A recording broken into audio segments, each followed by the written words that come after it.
India amasung Taiwan citizens singidama Government of Thailand na visa exemption period asi thataru Shangdoknaba Warep Loukhre. Thailand da malemge tongan balaibak singdagi international tourist lakpagi chang hengathanabagi amadi laibag asigi sanmilon chapot hanaba khongthang singi manung channa warep asi laukhibani hairi ningsingba yabadi mamangi chahi lisingani kulhumdoi gi November thadagi Indian amasung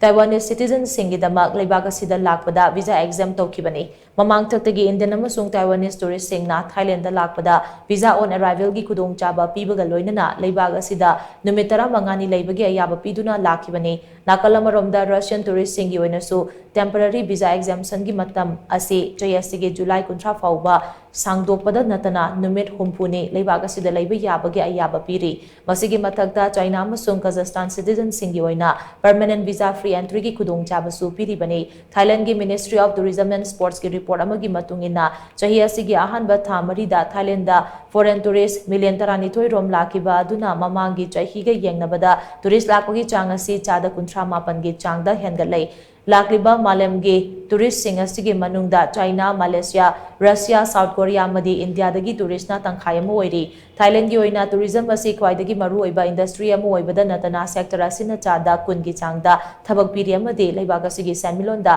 chada tarani thoi gi changda mateng pangba ngamle kumjali singani kuntoret fawbada leibaga asida tourist million marifurom laknaba pandam thamdi haina su pausana makatari